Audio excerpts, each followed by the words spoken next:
I'm Dana Denha, and you're watching FYI. Ann Arbor is devoted to keeping animals safe by taking steps to eliminate animal cruelty in the city proper. Learn about the legislation protecting our furry friends in this report. Humane Pet Acquisition Ordinance is a bill in the city of Ann Arbor that was passed that we're incredibly grateful for here at the Humane Society of Huron Valley.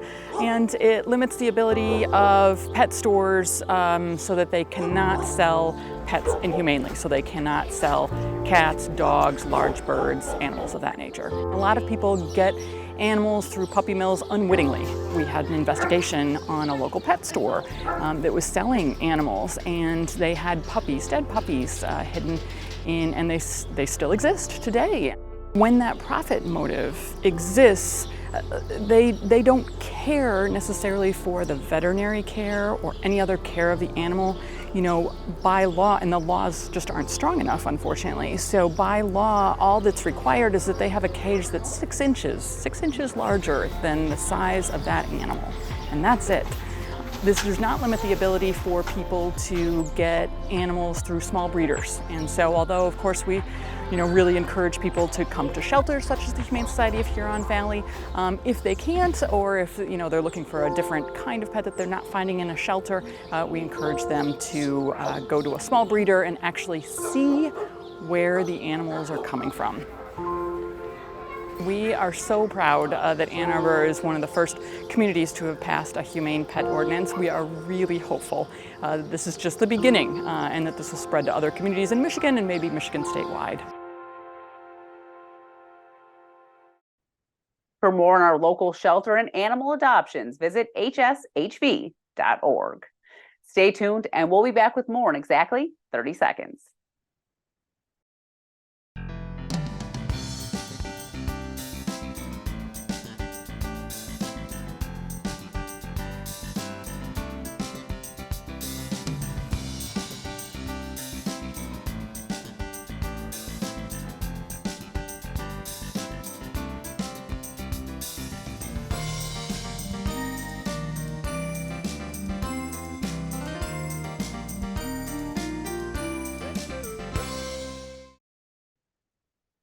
The city is home to more than 160 must-see parks, with scenic views, places to play, and some top-notch facilities.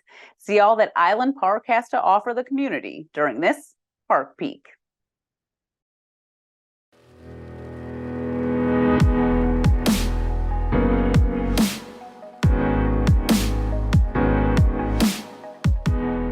Island Park is a beautiful 5.5-acre park along the Huron River, just north of downtown. Park visitors enjoy this quiet respite from the busy downtown where they can watch wildlife make their home along the river, relax in the shade, and peer over the park's bridges. A portion of the park is an island in the middle of the river where you'll find picnic tables, a playground, swing set, and a Greek Revival-style shelter built in 1914.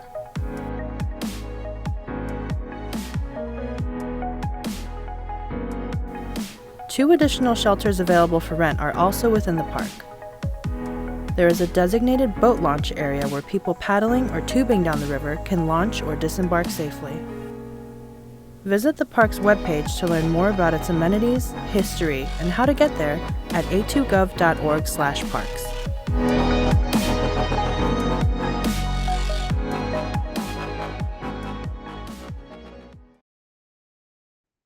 The 15th District Court has gone digital when filing civil cases.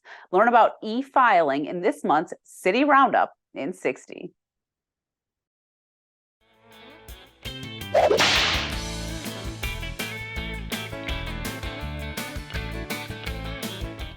At the 15th District Court, we are going live with the MiFILE system, which is an electronic document filing system.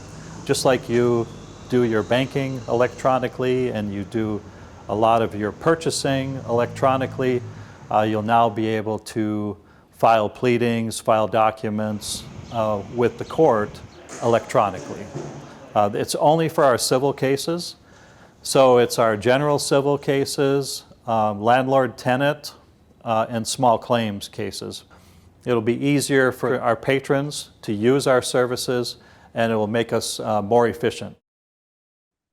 Put Gallup Park in Ann Arbor and Riverside Park in Ypsilanti on the summer bucket list for must-see attractions, as these locales are the place to experience larger-than-life artworks from local and national creators, spreading messages of love, diversity, and equality. Joining me is Nancy Margolis, Executive Director for Embracing Our Differences, Michigan. Welcome back to the show, Nancy. Thank you. Thank you for having me. Why don't you just tell us a little bit about what Embracing Our Differences is and how you got involved? Okay. Embracing Our Differences, Michigan is an art and education program all about diversity, race, sex, LGBTQ, mental and physical handicaps, all kinds of diversities, with the idea that if the more people learn and the more people know and understand the various diversities, the more they will welcome them into their lives and become a way of embracing and really enhancing our lives. I saw this program in Sarasota 3 years ago, I guess, and Sarasota has now been doing the program for 20 years. So I talked with them there and said, can we do it? And they said, sure.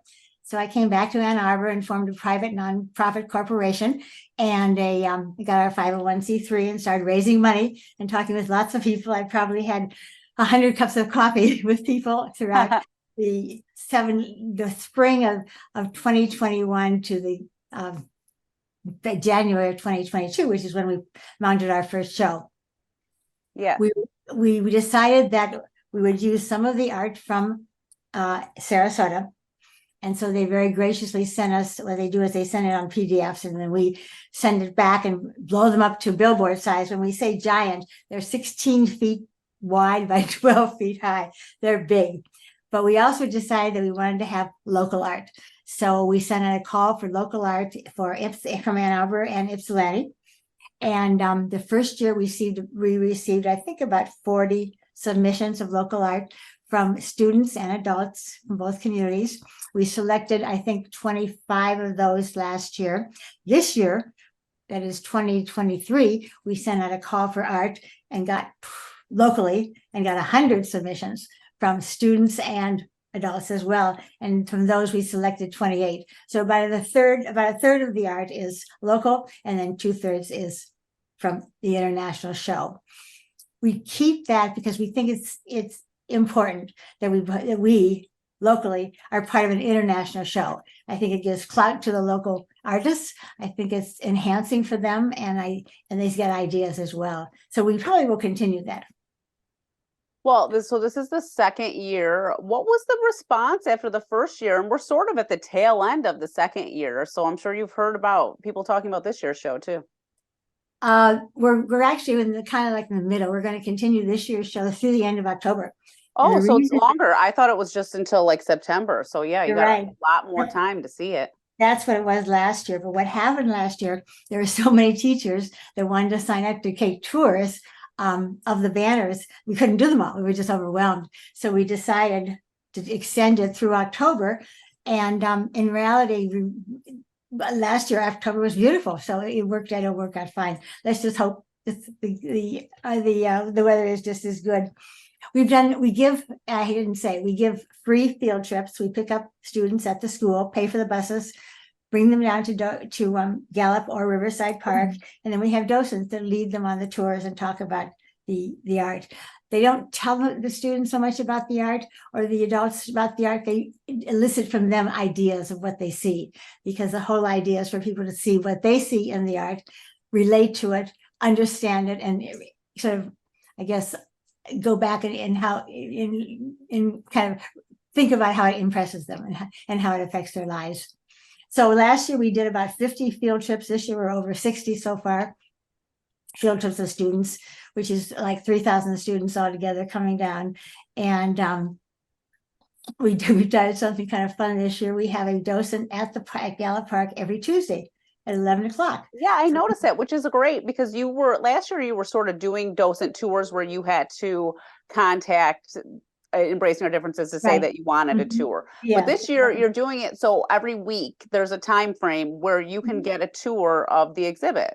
Exactly. People can just drop in and have their own private tour, which is working out very, very nicely. It really is. These schools, of course, have to be scheduled because we need buses and things like that as Sure. well. We've done two really exciting things this past year, expanding the program. We did something called Arts Extravaganza for the Ypsilanti Public Schools. They worked the whole school year. Their Unified Arts Department worked the whole school year on making art and submitting them, doing music and dance. And at the end of May, which is the end of the school year, we did a performance. We brought 350 children in gorgeous buses down to Washtenaw Community College, where they performed an hour's performance. There were 10 schools, 10 different classes, did fabulous, very professional, from kindergarten all the way up through high school. Wonderful, wonderful performances. When they first walked in, we had projected their art on the walls, so the kids saw the art projected. And when they walked into the auditorium, it was dark, and they walked in and saw all of this art projected on the walls as well. We have a wonderful video. So now, of course, everybody in Ypsilanti, all the teachers want to be involved. So we're now working with the superintendent, figuring out how we can do that, and we will do it this year. Well, that's amazing, Nancy. It You was know, I fabulous. like that you also mention these field trips, because my daughter goes to Ann Arbor Public Schools. She went last year when she was a young 5, and now Oh, she went good. again in kindergarten. Oh, how And the, cute. and the cool thing about it being at parks too is that you can sort of make like a half-day field trip about it. So you go to the exhibit, you get to experience this beautiful art, larger than life, and then you can go play a little bit in the park. So it's like a really nice day. I've been on the field trip myself, and I really enjoyed it. Oh, So, and I know good. she Yes. did too. What's exciting for us to take children on a field trip is to hear what the children say when they see the banners. We learn so much from them. It's really amazing. It is Well, and I just- think it's important for all of us of all ages, but especially like our youngest ones, like my daughter, to experience art in person. And the messages that you guys are sending are just amazing. And it's like so current, and the way we all need to feel about equality in this Right. world. That's right. And young children get it. They really do. They see embracing, they see belonging, they see including, and they think about how they might include all of the students in their classroom. And that's the goal, of course.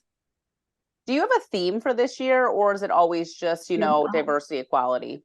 It's always diversity. It's always embracing our differences and building for an understanding of the human family. Yes. Well, you mentioned earlier that you do like a call for local artists. Mhm. And it's obviously expanding. So I'm assuming we're going to keep doing this every year after year, hopefully. I mean, Yes, I we will. love driving by. I live near Gallup Park, so I haven't seen the Riverside you Art do? Center, the Yeah. Riverside one. Uh-huh. But when you drive by, it's amazing to see them right there on the road. You don't even have to Yes. stop. You can just see them when you're driving too. But then you want to stop to go Yes. see the artwork. The site is fabulous for us. It really is. It really Yeah. is very enticing. for So people. when you do this call for artists, where can people find this out? Because honestly, I'm sort of interested in like, Good. yeah. Our website is eodmichigan.org. And on the website, you can see the call for art. As you also maybe notice when you do the tours, every one of the banners has a quote. And the quote is a separate contest, which we then put together with a piece of art. They don't do it. They just think of something that they want to say that moves them about diversity. And so we do a call for quotes as well. Both of them will start about October, and the deadline is going to be January. So people can go on the website, eodmichigan.org. Be sure you say Michigan, because otherwise it'll take you to the Sarasota site. But our website is eodmichigan.org, and you will see places to sign up for tours, to sign up for call for art, to sign up a call for quotes, to make a contribution if they wish, etc. Yeah, I love that too, that it's like for people that are more visual and people that are more of a wordsmith. So it's not, as some people feel like, oh, I can't draw, I can't create art, Right. but right. you have the words to say. So Exactly. I just came from another Zoom meeting just before I talked to you, and we have a bunch of teachers who are getting together to write curriculum, both for the Ann Arbor Public Schools and the Ypsilanti Public Schools. Easy pop-up curriculum, could be 5 minutes, 10 minutes, whatever length that they need. It'll be easy for them to just take and add to their lessons, so they don't have to add one more step that is involved and is too difficult for them to do. So we'll have special lessons that will meet the Michigan standards, all about different aspects of diversity at the different grade levels as well. And that will be available to the teachers when they get back to school this year. Well, that's awesome too, because when I was looking on the website, it talks about, you have workshops, you're working with educators. This is all such important information for kids, teachers. I mean, like, I feel like we're really in a transitional time in the world where you're supposed to be more accepting of people, and we still have like those roadblocks where people aren't as accepting. So it's like you need to teach people. Yes, exactly. And we are hoping, we know it works because we hear from teachers about the kinds of conversations that the children have when they get back to school, the things they talk about and the things that they remember. There was a banner last year, you probably remember it, of a boy playing in a wheelchair playing basketball. And the quote said, I'm not an inanimate object. Look at me and not my wheelchair. And, I think about that every time I see someone in a wheelchair, and I look the person in the eye now. So it's changed me. And, I think it makes wonderfully good sense of how. I actually remember we sort of talked about this piece of art last year because I remember because my sister has MS and she's in a wheelchair. And this is something that happened in the last couple of years where she's had to be in a wheelchair. And I know at the beginning of her needing this wheelchair, she was so embarrassed to go anywhere, because she feels like people like gawk, or, it's one or the other, like she doesn't exist, or people are staring at her and she feels like they only see her chair. Right. And no one wants to feel that way. And it's like, it's already hard enough to lose your ability or never have the ability to have certain things that everybody else has, sight, being able to walk, whatever it might be. So it's like, you want to make sure that you're treating everyone regardless. Exactly. The same. Yes. And that you don't minimize them, that you don't not see them. The idea is to actually see them and interact with the people who are different. Yes. Do you have any pieces this year that you really enjoyed or really stood out to you? Well, there was one that's really quite powerful. A young girl, a middle school child in Ann Arbor, had experienced anti-Semitism, and she couldn't talk about it. So her teacher encouraged her to draw something, so she did. And you probably saw it. It's a huge serpent, great big huge serpent looking down at a little mouse. And the little mouse is wearing a Star of David and a yarmulke. Well, the little children that see it immediately relate to bullying, and they say, that big old serpent's hurting that little mouse. They're just bullying him. Whereas the older children see it as anti-Semitism because they zero in on the fact that this is a little Jewish mouse that is being harassed by this huge thing. So that really brings out a whole different level of discussion. And which means that the different banners can have different discussions based on the age and experience of the children as well. I love how the ideas that everyone comes up with too. It's stuff that you wouldn't even think of a lot of times, like that whole serpent thing. You wouldn't even put that together. That's someone's brainchild, Exactly.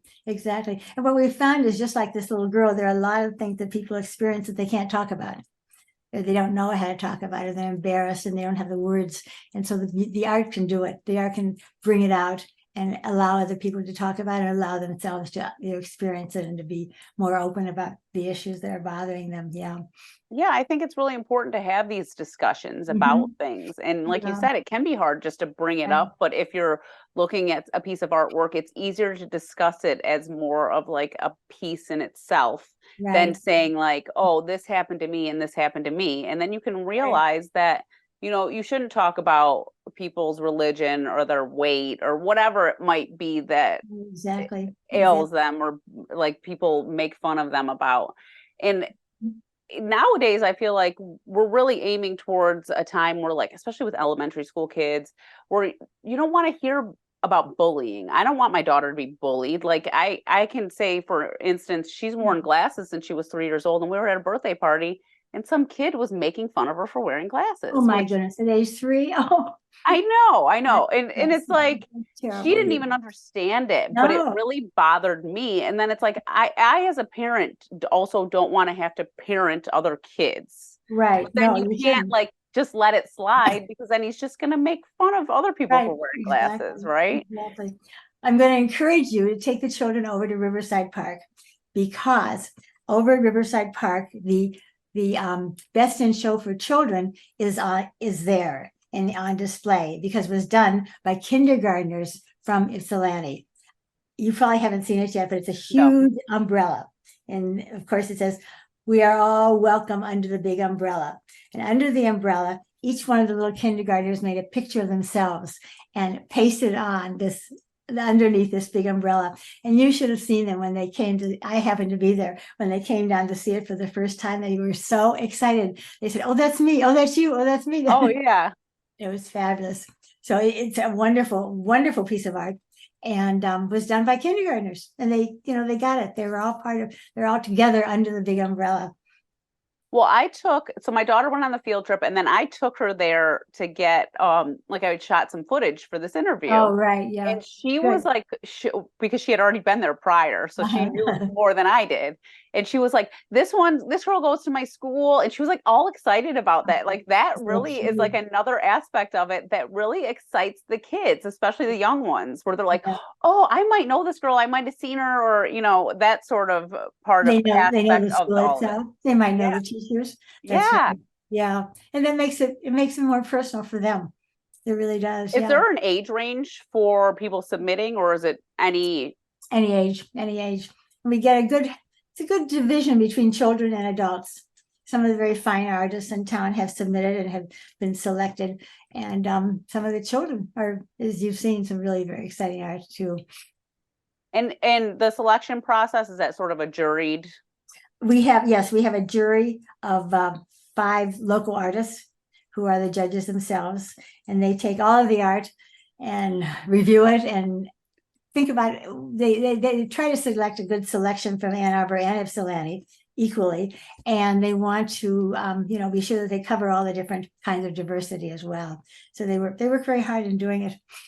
And who places the artwork with the quotes? Is that them too? The staff, no, we did. Okay, yeah, okay, yeah. Yeah. Do you need volunteers, donations? Oh, we always need donations. We like sponsors, of course, as much as possible. I have 3 part-time staff people. Lynn Settles is the art director. Chris Gant is the project manager, so she does special projects like field trips and things of that sort. And I just hired a fabulous educator whose name is Kay Wade, retired teacher from both Ypsilanti and Ann Arbor. And she's going to be working with all the teachers and designing workshops and designing the lesson plans as well. Well, Nancy, before we go, Yes. why don't you just tell people why they should head out to these parks, these local parks, even if you're in Ann Arbor, Riverside Park is not far from here. at all. No, it isn't. I do hope everyone will come out to see the banners. They'll be up through the end of October. They are powerful. People feel they need to go more than once just because you don't get to see everything. I mean, you can see everything, but it takes a while to integrate it as well and to move you. And please go on the website and sign up for a tour, a docent-led tour, or just show up at 11 o'clock every Tuesday, and there'll be a darling gal that will take you on a tour. Well, I want to thank you for coming on the show. And I also want to thank you for bringing this here, because I think this is really enhancing our community. Thank you so much, Donna. I appreciate you're talking about it. It's important. Thank you so much.